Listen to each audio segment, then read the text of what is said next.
Welcome to a new episode of Tegan. This episode is a celebration of the holidays.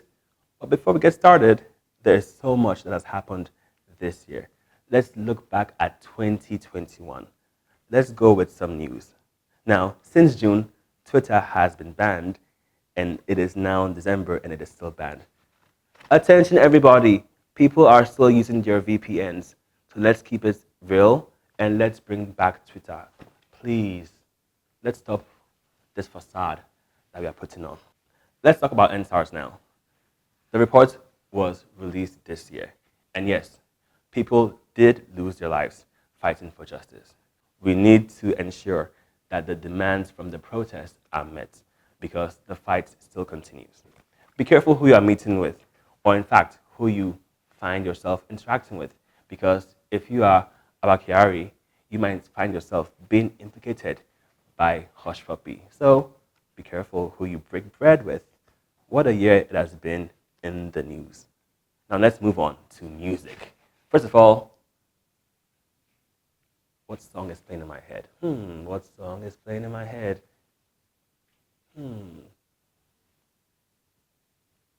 So much going on. From Burna Boy to Wizkid to Tiwa Savage, Somebody's Son to Bloody Samaritan, the list goes on and on. But this year, we realized that somebody has the dirtiest cash in the industry. Say nothing. Even because if you don't open it, your nyash is the dirtiest in this industry. You fucking horse slut. No, open it. Wow. Just go and get your hair done. But also this year, Wizkid sold out the O2 for multiple nights. We also found out that Davido has one of the biggest hearts ever when it comes to giving back. There's so much music, and we can't wait to see the acts that come in 2022. We want to take a moment of silence and just have this very moment for the people that have lost their lives this year. This year, we lost the legendary Sound Sultan this year. This year, we also got a reminder about being careful. Be careful who you trust to take care of your children. Be careful also who you entrust your private moments with. But also, job interviews can go crazy, so be careful with that as well. Our hearts and prayers go to everyone that has lost their lives this year. Oh, Love and Cupid. Where do we start? Fancy. Alex. This year was a womp. But hey, all the best in 2022. Also, P Square, the brothers are back together, so yay, no more fights. This year, we also got to realize that even the perfect Two-Face and even the perfect Annie can also have their own share of struggles. And in fact, it can get very messy. And yes, baby mama drama does exist, even for these A-list stars. Let's go on to just now. Snakes are everywhere in your lives and even in the toilets. Have you seen all those crazy viral videos of the snakes? And let's just say that this year, the richest man in Africa found himself cemented in our minds for the worst reason possible, but also in our phones. Yikes. How did that even happen? What a crazy year. And lastly, let's talk about Obi Cubana. There are levels to this, and Obi Cubana really shut things down this year. We can go on and on about all the things that have happened this year. But yes, there's a lot that's still going to happen in 2022. So, without any further ado, we have more show for you. Before we go, let's take a look at some of our favorite moments from this year on the Tegan Show. Take a look at this. This is the Tegan Show, a one-stop shop for entertainment. What's poppin'? Somebody call 911. Tegan is on fire. I'm so blessed. Money Wura. They are two different people. Serious talk. The grass is greener on the other side. Let's go. And there is so much more. 30 million to leave Nigeria. All of this happens only on. Also, you might be asking yourself, how does this show come together? We have a clip of the team, and we want you to meet the people who make the Tegan show amazing. Watch this. Here's Team Tegan. These are the most amazing people who make the show what it is. Just some of them, but also it's someone's special birthday today.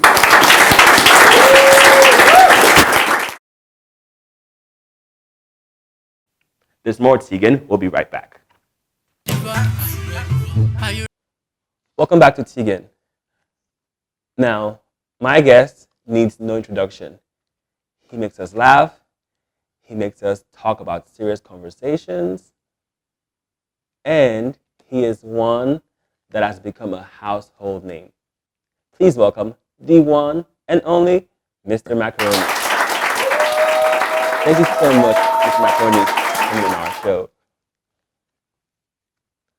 I want to know, how did you get started with that name? A very interesting name. Oh, great. Okay, Mr. Macaroni. Well, so the name Mr. Macaroni came in just as I started my acting career. You know, maybe I think about 2, 3 years when I started acting. Um, there's this sitcom. It's still on, anyways. Face to Face.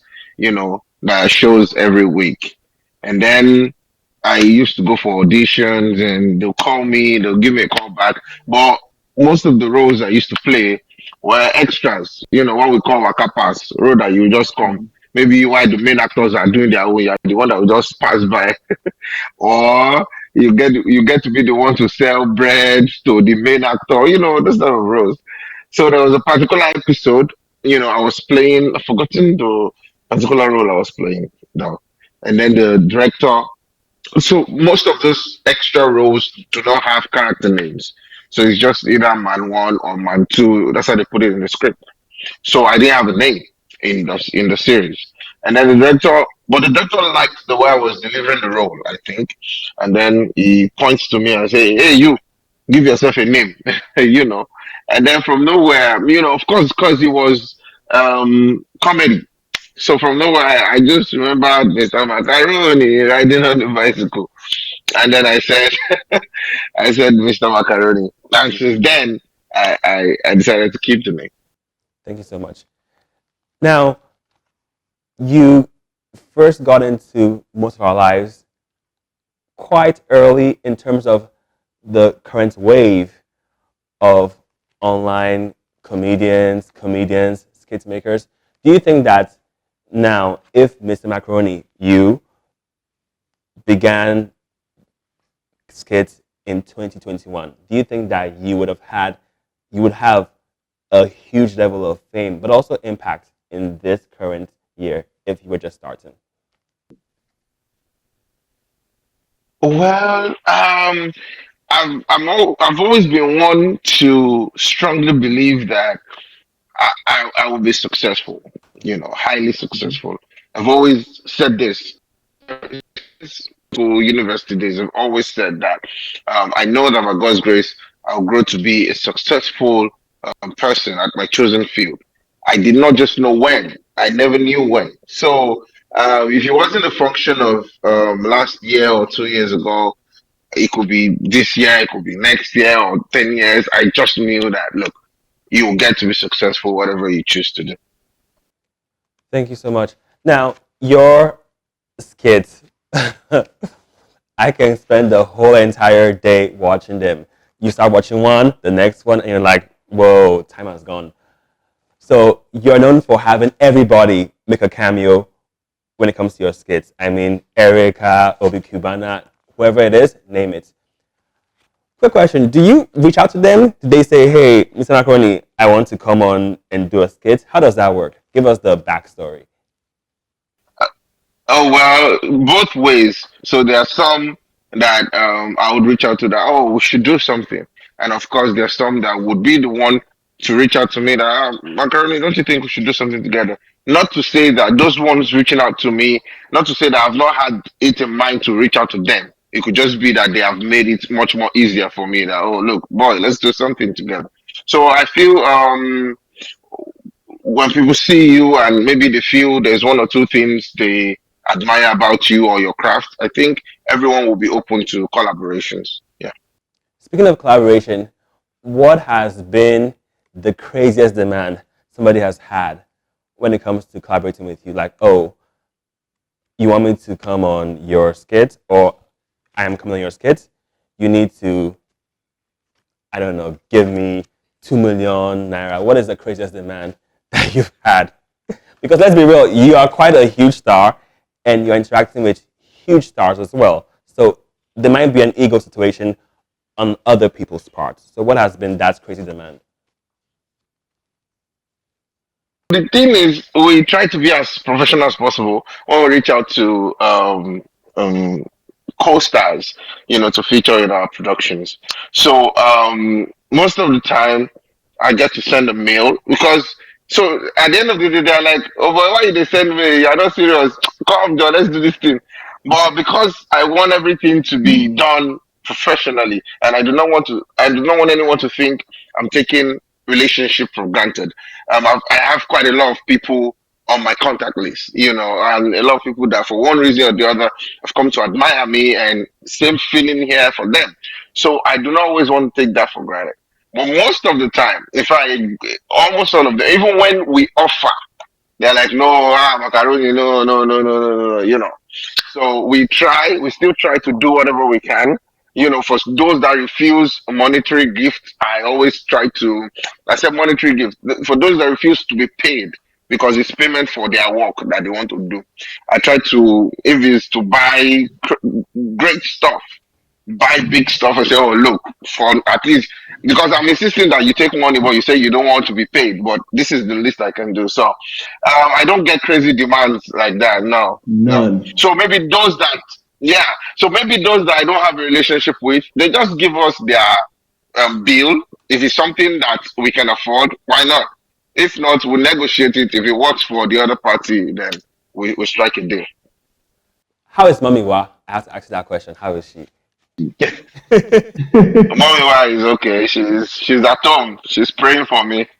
How much money do you have? You're always crediting people. How much? I'm like, what is going on? How much? Like, tell me, what's your monthly figure? Are you talking about freaky daddy, or you're Yes, talking now, about girl? all your freaky situation you have been going on with. How much money do you have? Freak, freaky daddy has plenty money. Oh. That character has plenty money. Me too. I don't know that much he has. I don't have that information, but I know he's a lavish spender. Lavish spender. Likes what he sees. Yeah, yeah.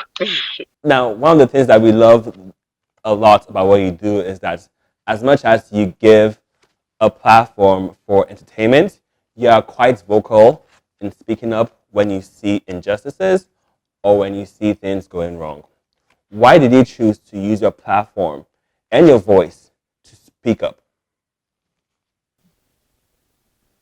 I think I would say um, my platform chose me, if I can say something like that, because it's not a function of now. This is how I have always been, from um, at least since when I knew my right from my wrong. You understand? So I can remember as far back. How old was I then? Maybe 9, 10, and I see anyone trying to bully my siblings or my friends. From there, I will no, never. So like that. When I got into the into from secondary school, I was head boy in my secondary school. You can't cheat my fellow students. No, you can't do that. I always use whatever opportunity I had, to speak up for those around me. It would have been easy as head boy to get away with a lot of things, but I make sure that look, if I'm comfortable, every other person has to be comfortable too. That's why I'm their representative. So same when I was in university, all my university days, it's a function of my personality. I don't like for people to be cheated. I don't like for me to be in a space, a comfortable space, when I know that a vast majority of others are not in that same state. Are finding it very tough. So I find it. I make it a point of duty, a point of service to use whatever I have to speak up for them. So sometimes I always say or think that perhaps God even blessed me with the platform that I have now to do more, to be able to continue the work of speaking for others. There's more with Mr. Macaroni. We'll be right back.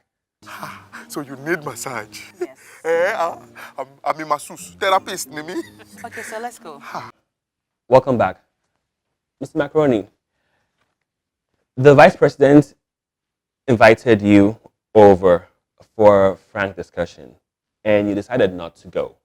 Now, some people might say it's good and important to break bread, especially when having these conversations that can move the needle forward.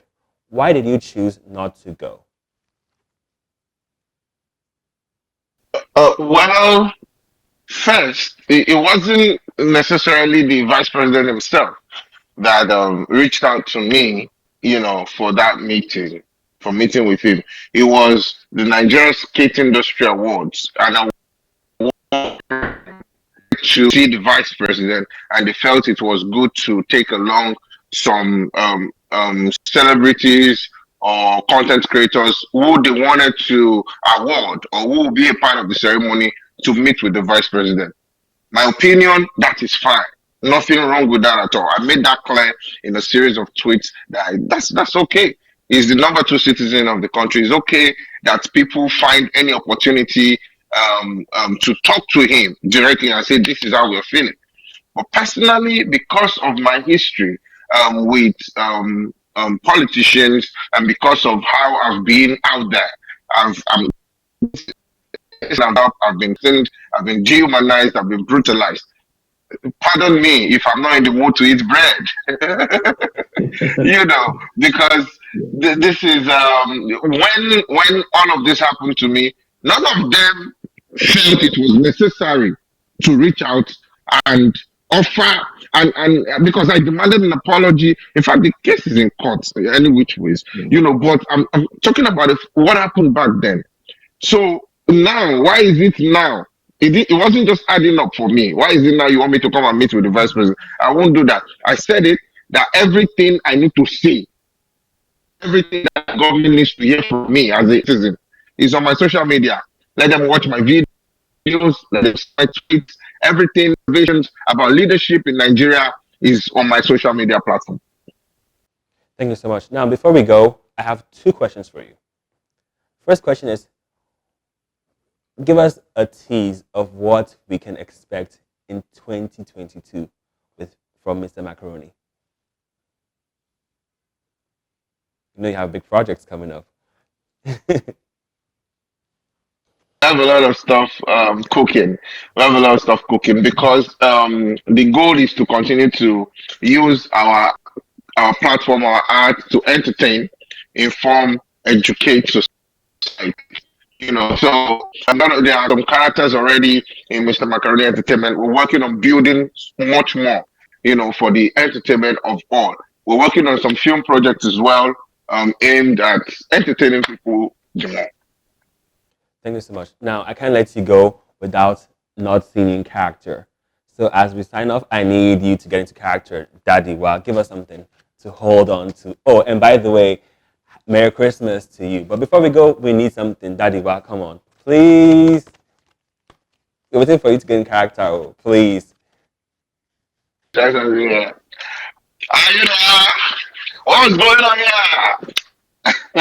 When I see people that are doing well, I say, all right, you're doing well. Put your account number here. I will send you 500,000. Mr. Macaroni, what a delight. Thank you so much. Merry Christmas and a Happy New Year in advance. Thank you for being on our show. We'll be right back. Hey guys, for more Tegan, subscribe to our YouTube channel, The Tegan Show. Follow us on all our social media handles at Tegan Talk Show, and visit our website, teganshow.com. Join the conversation and, of course, join the party.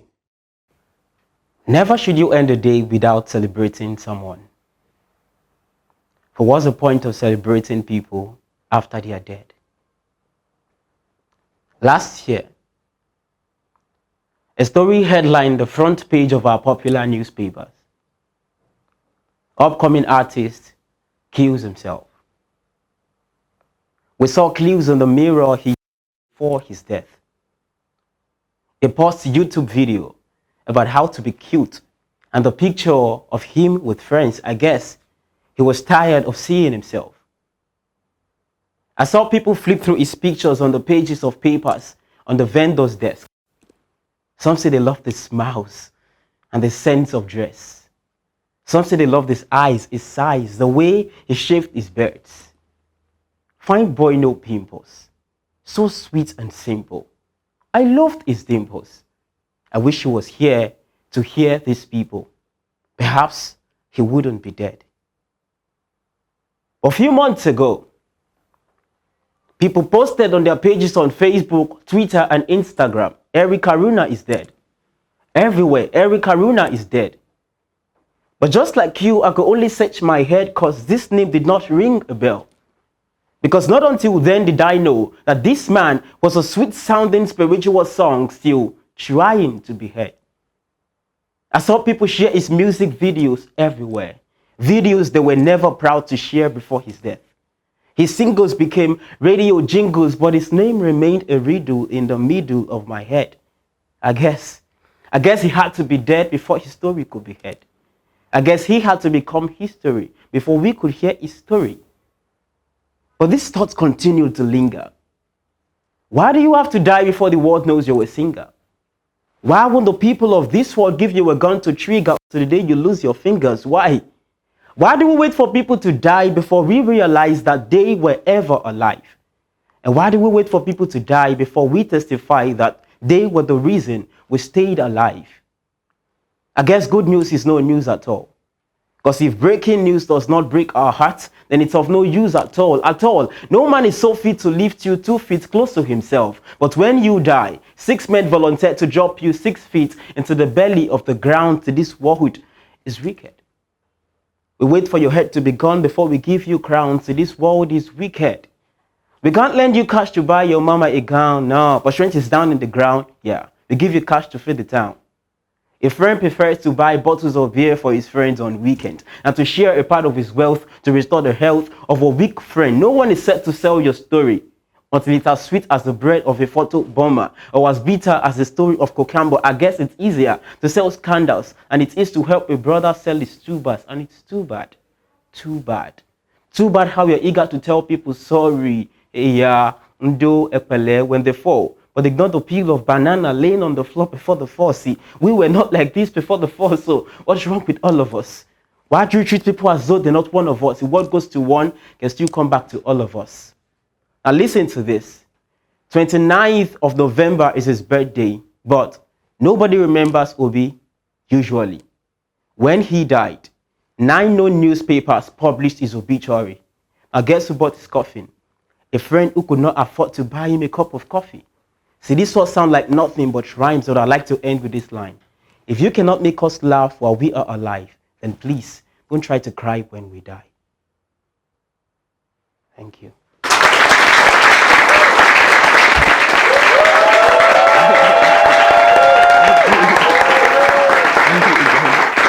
Thank you. It's the holiday season, and with me is the Daniel family. Meet Prince, Lizzie, and your beautiful, adorable daughter, Treasure.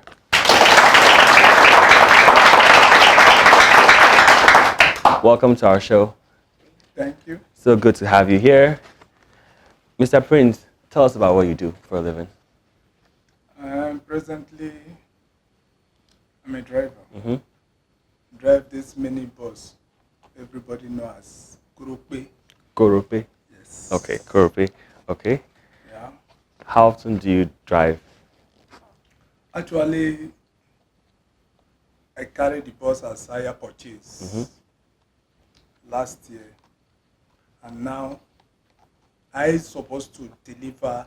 The higher purchase is 1.4 million. Okay. Last year. Up to this year, the challenges, everything. Yeah. But I thank God for all. Yeah. Because I can't sit down and beg. Yeah. I can't sit down and look for somebody to feed me. You understand? Yeah. So that is why I pick up the challenge. Yeah. And I said I must do something that people will see, Yeah. and they will know that despite the condition, Yeah. you can still go ahead. You can still do something. You have to push forward. Yes. Madam Lizzie, so you are trained as a hairstylist.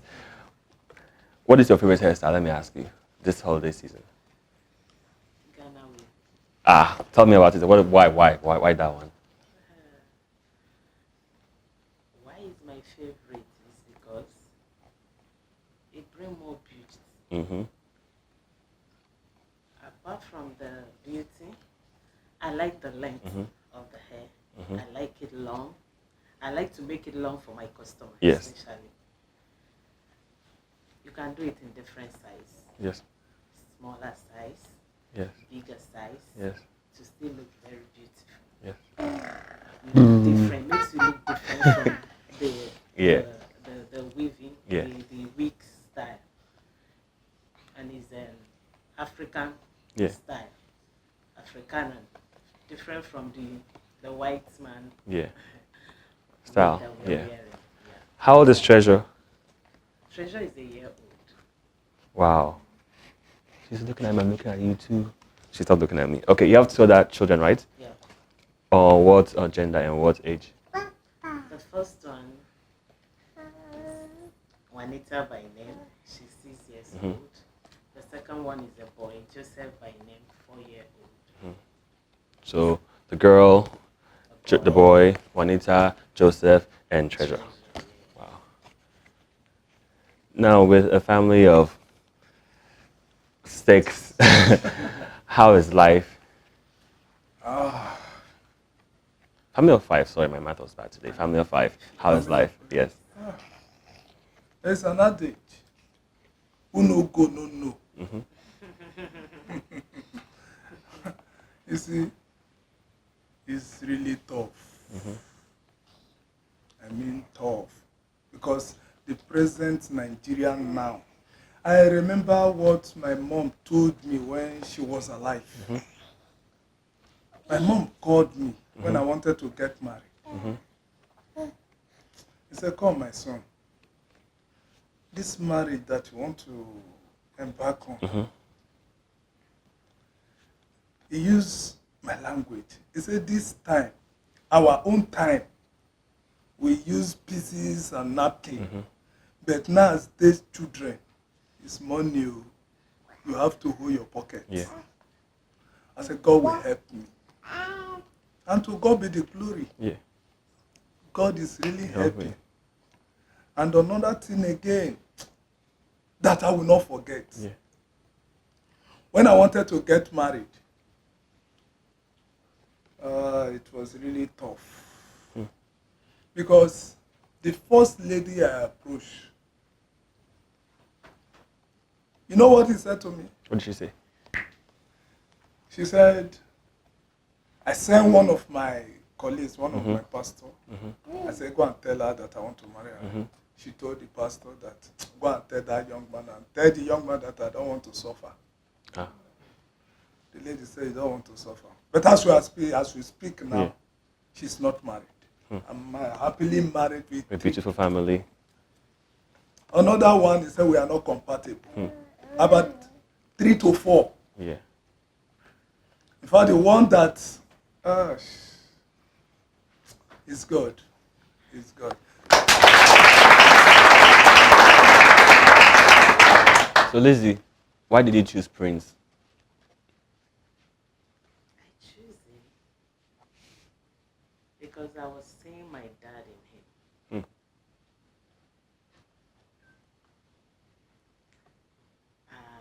Female children are attracted to their father most. Yeah. So I truly love my dad. And when he late, I missed him so much. When Prince came to me, he had almost similar problem my dad had. Physical challenge. That was one of the things. Apart from that, he had the fear of God. I didn't marry him because of money. Yeah. There was no money there. But I heard God said, I will be with you. I saw it as the will of God. Prince, are you a stronger man today because of your loving wife and your family? Yes. Do you think you would have been able to push on without them? It would have not been easy, honestly. But to God be the glory. He gave me my own. Yeah. God gave me my own.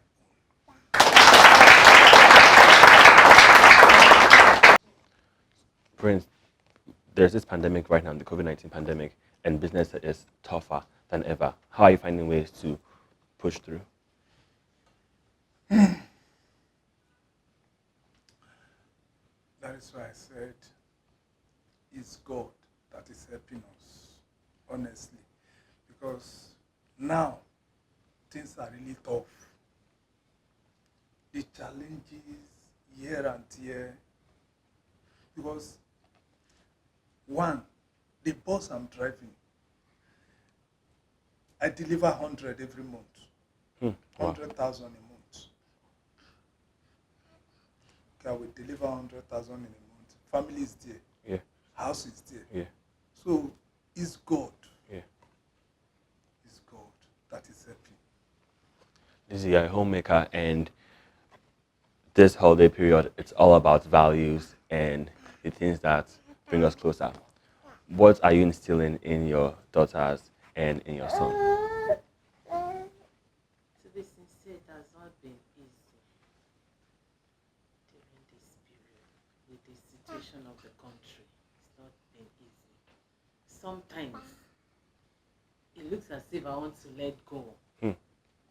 Sometimes, by the time it delivered to the owner of the boss, sometimes it comes home with nothing. In fact, we have pending bills. Children's school fees are there, house rent. In fact, presently we're having accommodational issues. It's not easy, but we just thank God for everything. We are still standing.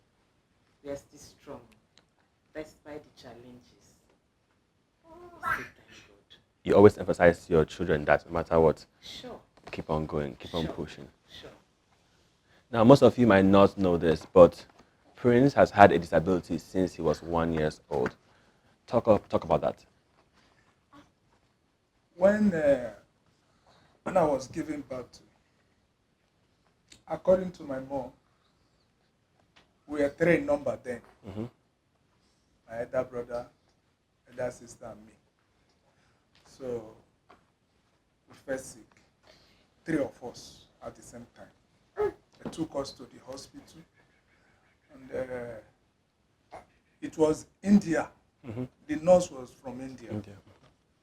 So they took my elder brother inside, gave him injection. My elder sister gave her injection. Nothing happened. But when it gets to my turn, he gave me the injection. According to my mom, the bleeding was obvious. Bleeding, and my mom ran to the nurse and said, "See the injection you gave to my son. See now." The nurse started yapping my mom. So after then, after 1 week, I mean a month plus, my mom found out that I couldn't sit down, couldn't stand, me that I've walked, everything. I learned how to sit down, I learned how to crawl, I learned everything back. Wow. Everything back. And after some years, they took me from Lagos to village to go and stay 83. I went to village 83, 82, 83, according to my mom. I stayed in the village from 83 to 97 before I came back to Lagos. So it was a tough experience. Nobody want to when you see me then in the village, you will thought that I'm a second of what we call it in the Bible, Job, that full of saw everything. Because when you see me in the village, you look at me, you say this one have no future. Honestly. But to God be the glory. I didn't know that God have plan for me. Yeah. This driving of a thing, it's not too long I learned how to drive. It's not too long. I learned the driving. I registered for 2 weeks.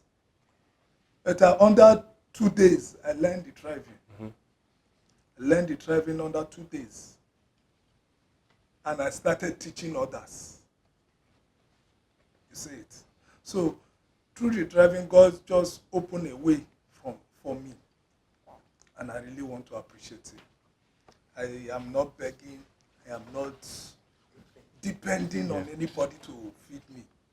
I can feed You're working hard and you're thankful and grateful to God. To God. Lizzie, before you go, what are you thankful for? Thankful to Almighty God for life, for good health. Because I could remember when I had treasure, when I was about to put to bed, I was going through a very long labor, which ended up in CS. I never believed I could survive it. So I'm very, very grateful to God for life, for good health, for sound mind. We are grateful. We know other things will fall in place. Yeah. Thank you both for sharing your story. Thank you for being here. As part of the holiday season, we are thankful for you being here. We have our favorite consumer packaged goods for you and your beautiful Daniel family, for all 5 of you. And that's not all. We want to give you a cash gift card to kickstart the new year. So thank you so much for being here. Thank you, sir. And ma'am, I'll see you soon. We'll be right back. So during the break, my DJ gave me a trick and he was like, bring your show, talk about it, entertainment, talk about it, politics. We've talked about a lot on Tegan. Now it's the holidays, and how can we end this amazing episode without an audience giveaway? So I'm going to be Santa Claus and call a few numbers and see who has to win some gifts. The first thing is this wonderful akbar that I'm wearing is by Taylor Boy Cloutier, and he's going to be giving 2 amazing pieces from his collection to a lucky member of the audience. Let's see. Santa Claus is definitely in town, and hopefully this is a male member because I have to scan that number now. Number 15, male 15. Out. Okay, thank you, sir. Let's see. Shake. Oh, goodness. This is crazy. Number 1.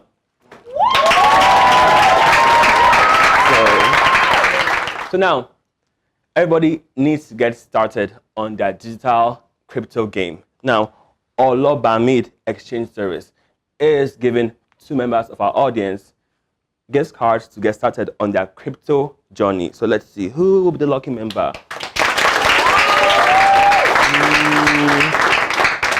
Number 27.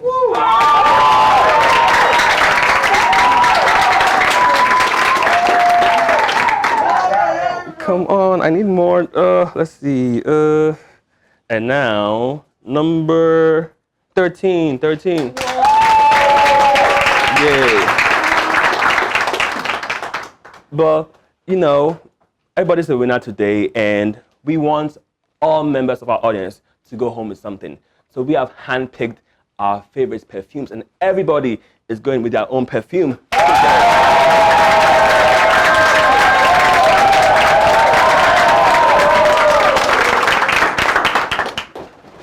So happy holidays to everyone, and I want to thank all my great guests today. I want to thank my lucky and amazing studio audience. I'll see you next time only on Tegan!